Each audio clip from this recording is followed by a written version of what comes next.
Lesson 4.1, Systems of Equations. Let's start off with an example to give you an idea of what we use a system of equations for. Let's say you have a collection of 12 coins. It's worth $1.95, and it's in the form of dimes and quarters. How many of each type of coin do you have? Well, you already know the value of each coin contributes to the total value of the money in our possession. So we know that in terms of cents, 10 times the number of dimes plus 25 times the number of quarters is going to be equal to 195, or $1.95.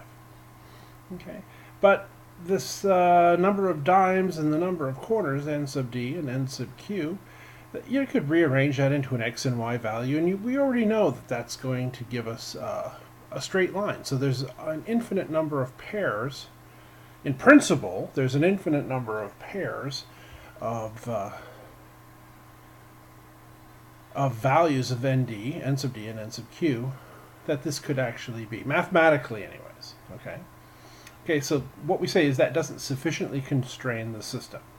Is there another constraint on the values of the number of dimes and the number of quarters? Indeed there is.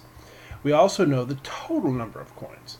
Now we have this equation up here, which is the 10 times nd plus 25 nq equals 195. Here we have the sum of the variables nd plus nq equals 12.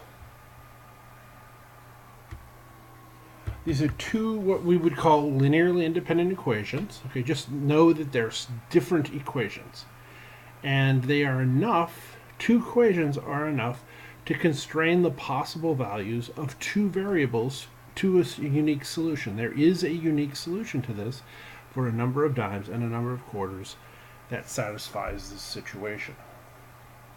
Okay, so let's go ahead and let's solve this. We're going to do it two ways.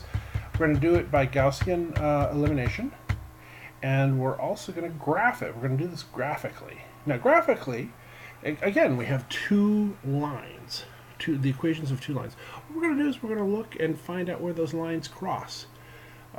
The point where those lines cross is obviously a solution to both equations. But let's throw a little algebra at it first. Okay? We're going to take the second equation. The sum of the two variables is equal to 12. Let's go ahead and solve that for the number of dimes. And we're going to substitute this expression into the first equation. All right, so the number of dimes is equal to 12 times the number, 12 minus the number of quarters. So here in the first equation, where we see the number of dimes, we're going to get ready to just substitute in 12 minus the number of quarters, right there. Well, 10 times 12 is 120, and 10 times the number of dimes, number of quarters, is just going to be 10 times nq. Now, because this equation has other constraints in here, we still have the 25 times the number of quarters. The sum of everything on the left-hand side is equal to 195. Well, let's go ahead and simplify that. It's 25 times the number of quarters and minus 10 times the number of quarters. It means that we have 15 times the number of quarters plus 120 equals 195. Well, the next step is really quite simple, quite obvious at this point in the game. We're going to subtract 120 from both sides. 195 minus 120 is 75. Well, 120 minus 120 is 0, and so all of this simply just drops off the left-hand side. And we're left with 15 times the number of quarters is equal to 75. Divide through by 15, and the number of quarters is equal to 5. Now, does that make sense? That 5 quarters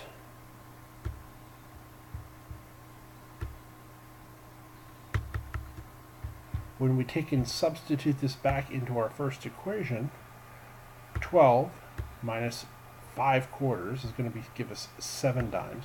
Does 7 dimes and 5 quarters give us $1.95? And indeed it does. So let's go ahead and let's see what we can do graphically. Instead of using n sub d and n sub q, I'm just going to substitute in x and y for these. And if you take a look here, 5, okay, where these two graphs intersect, we have on the x-axis 5, and if we trace that over here, you can see that's about 7. Now, when I took an image of this in the graphing program, and this moved around, but if I were able to center this point here, this would say x equals 5 and y equals 6.9999, something like it, something very close to 7.